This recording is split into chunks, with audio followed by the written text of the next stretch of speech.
घोटकी में खबर ॾींदा हलो त घोटकी में सेप्को अमले पारां आल पाकिस्तान वापडा हाइड्रो इलेक्ट्रिक वर्कर यूनियन जे सॾ ते वापडा जी निजकारी ऐं मुतालबनि जी मञता लाइ आफिस जी तालाबंदी करे आफिस खां प्रेस क्लब ताईं एहतिजाजी रैली कढी वफ़ाक़ी हुकूमत ख़िलाफ़ सख़्त नारेबाज़ी कई। रैली बाद मुज़ाहिरीन सेप्को आफिस जे गेट अॻियां एहतिजाजी मुज़ाहिरो करे धरणो हयो। एहतिजाज कंदड़नि chairman Ghotki division Rab Nawaz Kalwar, vice chairman Majid Ali Hakro, general secretary Ali Hasan Malik, sub division chairman Zahid Hameed Qureshi, Shamir Soomro, divisional councillor Iftikhar Kalwar, Zulfiqar Qazi, Ashiq Ali Mangi, Zahid मंगी, एजाज मीरानी, शौकत चाचड़ ऐं ॿियनि चयो त मुस्लिम लीग नून जी जॾहिं बि वफ़ाक़ में हुकूमत ईंदी आहे त हू मुलाज़िम दुश्मन रही आहे। वफ़ाक़ी हुकूमत पारां वापडा जी जबरी तौर निजकारी मुलाज़िम कॾहिं बि क़बूल न कंदा।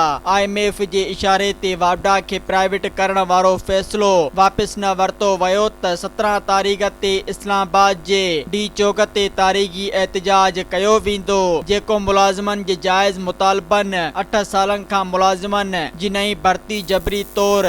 ते कयल रिटायर मुलाज़िमनि खे ॿीहर बहाल ऐं निजकारी जे फ़ैसिले खे वापसि वठण ताईं जारी रहंदो। सब्सक्राइब कयो अवामी न्यूज़ HD खे ऐं ताज़ा तरीन ख़बरुनि लाइ ॾिसंदा रहो अवामी न्यूज़ HD।